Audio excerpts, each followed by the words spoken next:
Hello and welcome to the topic Common Pulmonary Conditions, where we will cover two main conditions which are bronchial asthma and tuberculosis in the module Internal Medicine. By the end of this session, you should be able to define tuberculosis and bronchial asthma, understand the classification of tuberculosis and bronchial asthma, discuss the pathophysiology and etiology of these two diseases, list the common clinical presentation of tuberculosis and bronchial asthma, list the investigations needed to diagnose tuberculosis and bronchial asthma, and finally, discuss the principles of management of tuberculosis and bronchial asthma. Let's get started. We will first begin with tuberculosis. Tuberculosis is a contagious infection caused by a bacteria called Mycobacterium tuberculosis that usually attacks the lungs.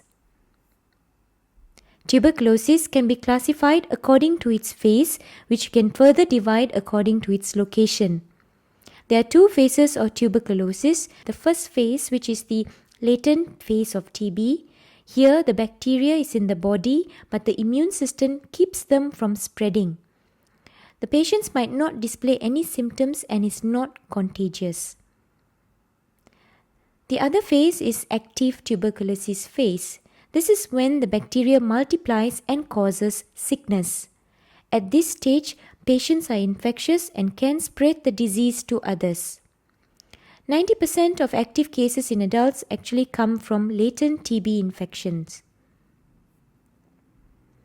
Active tuberculosis can be further divided into pulmonary and extrapulmonary TB according to the location it is involving.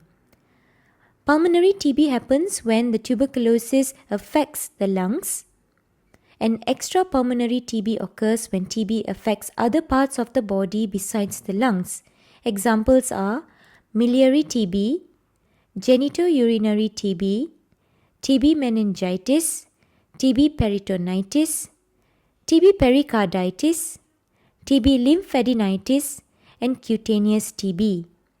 TB of the bones and joints, gastrointestinal TB, and TB of the liver and other sites. Tuberculosis is caused by the organism Mycobacterium tuberculosis. Unlike the bacteria that causes typical pneumonia, this bacteria is slow growing. It takes about 4 to 6 weeks to culture in the laboratory. Its unusual cell wall, which is rich in lipids, is responsible for its resistance to desiccation and is a key virulence factor. There are other subspecies of this organism such as Mycobacterium africanum, Mycobacterium cannati, and Mycobacterium bovis. Mycobacterium bovis in its inactivated form is used as a vaccine which is known as BCG. Let's look at the pathogenesis of this infection. It can only spread through air droplets originating from a person who has the disease either through speaking, coughing, or sneezing. When in the lungs, Mycobacterium tuberculosis is phagocytosed by alveolar macrophages, but they are unable to kill and digest the bacterium. Its cell wall prevents the fusion of the phagosomes with the lysosomes. The bacteria evades the macrophage killing by neutralizing reactive nitrogen intermediates, and protective granulomas are then formed due to the production of cytokines and upregulation of proteins involved in the recruitment. This is the hallmark of the disease. When a person comes into contact with another who has positive sputum acid-fast bacilli pulmonary tuberculosis, the bacteria is inhaled in and reaches the lungs. There are 3 possible outcomes to this condition. 50% of the time it is cleared with no infection. Another half of the time it turns into latent infection, and the remaining 5% will develop active primary disease depending on their host factors. Some of the active primary diseases will heal with treatment. There are increased risk of reactivation in those with increasing age, malnutrition, use of steroids, HIV infection, and in the use of any anti-tumor necrotic factor treatment. Sometimes patients may develop clinical syndromes which are a progression from the primary disease, and these include gastrointestinal TB, TB lymphadenitis, pleural TB, pericardial TB, TB osteomyelitis, and septic arthritis, as well as TB meningitis. When it comes to symptoms, latent TB doesn't have any symptoms. You will need to do further investigations, which we will discuss in a while, to determine if you have it. Symptoms of active TB, on the other hand, include a cough that lasts for at least 3 weeks and more, presence of chest pain, coughing up blood, feeling tired at all the time, night sweats, and loss of appetite, while the signs are chills, fever, and weight loss. The diagnosis of TB is based on the detection of acid-fast bacilli on smears and cultures from clinical specimens. All patients suspected of having PTB should submit at least 2 sputum specimens for microscopic examination in a quality-assured lab. Ideally, it should be early morning specimens as this time it has the highest yield.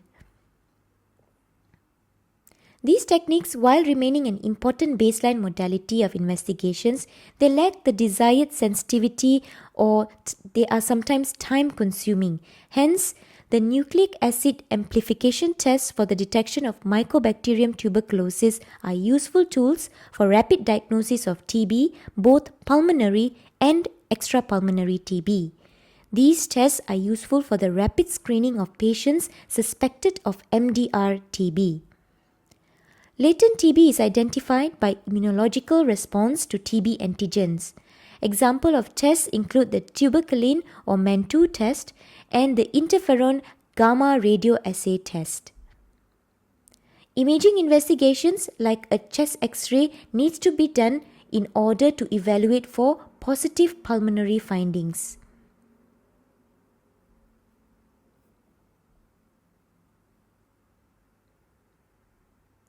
The next part is very important and is a must to know.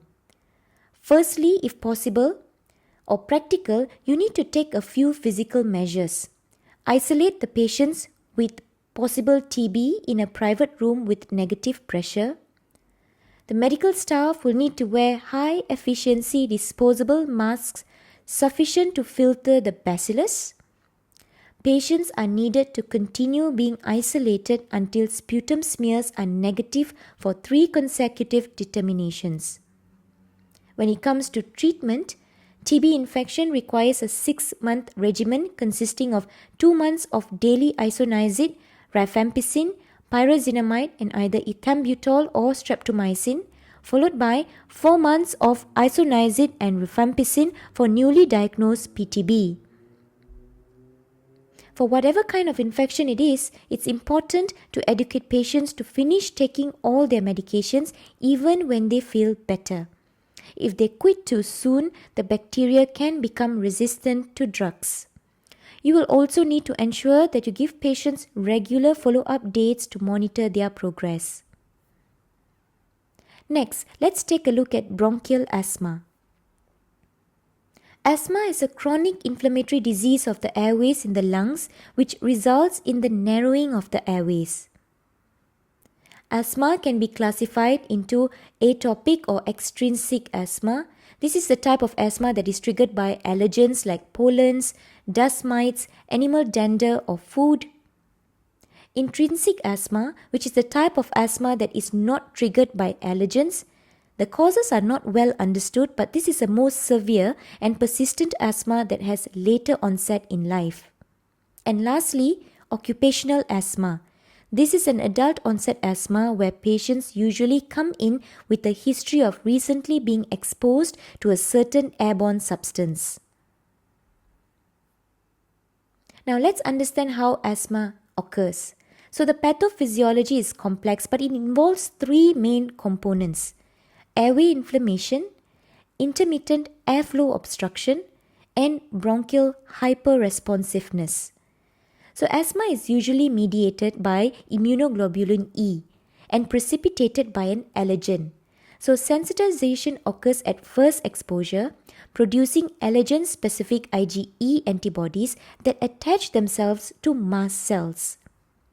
When there is repeated exposure to the same allergen, these allergen will bind to the antibodies present on the surface of the mast cells, causing release of inflammatory mediators like prostaglandins, leukotrienes, and histamines, which in turn causes bronchospasms and triggering an asthma attack.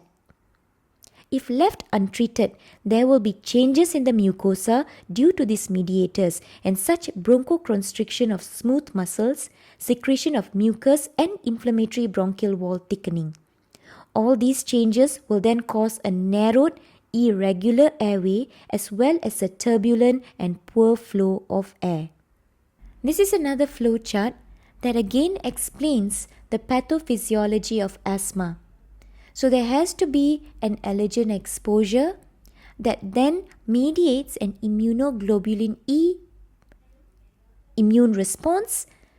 This attaches to the mast cells, and with repeated exposure of the same allergens, it starts releasing inflammatory mediators that triggers bronchospasms, and finally the asthma attack takes place. So asthma can be caused by environmental exposures to allergens, occupational sensitizers, atmospheric pollution, drugs, viral infections, cold air, emotion, vapor and fumes, and genetic factors. Let's look at the clinical presentation. Symptoms that you have to look out for when your patient comes in with suspicion of asthma are complaints of cough with sputum, which is often nocturnal, wheeze, and intermittent dyspnea.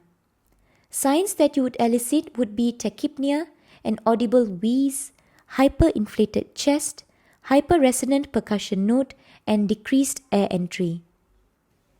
Bedside investigations that you could do would be the peak flow meter, but remember this is not diagnostic, but instead it helps you identify severe exacerbations and follow up cause of the illness in a given patient and to monitor how they respond to medications. You can also do a spirometry test, and this is diagnostic of asthma. Here you will compare how much air comes out in the first second to the total volume of air blown out.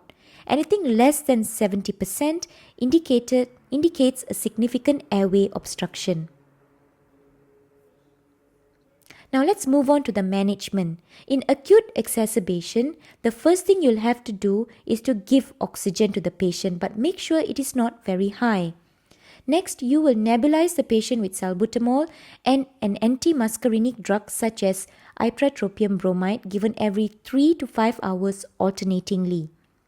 You should also provide the patient with steroids as it helps reduce mortality.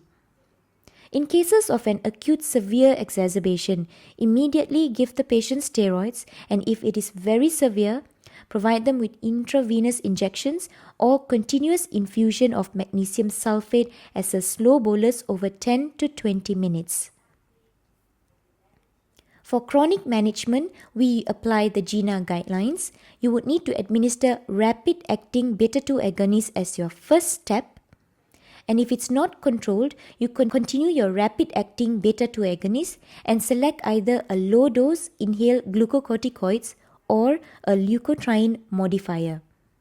If that still does not help control the asthma, you still ask the patient to take their rapid-acting beta-2 agonist, but select either a low-dose inhaled glucocorticoids with a long-acting beta-2 agonist or a medium or high-dose inhaled glucocorticoid plus a leukotriene modifier or a low-dose inhaled glucocorticoid plus sustained-release theophylline.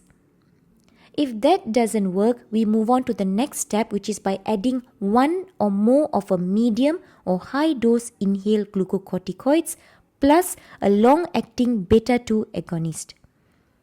Finally, step 5 includes the rapid-acting beta-2 agonist and either one or both lowest dose of oral glucocorticoid steroids and anti-IgE treatment.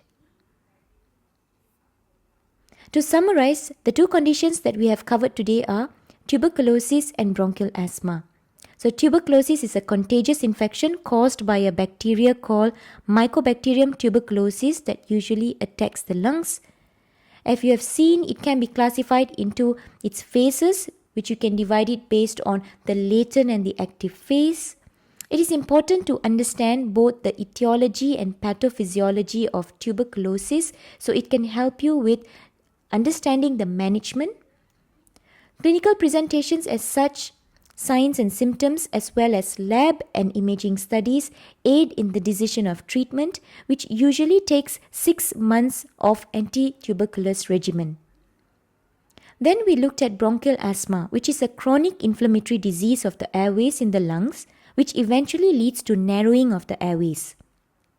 It is classified according to either the etiology or the severity.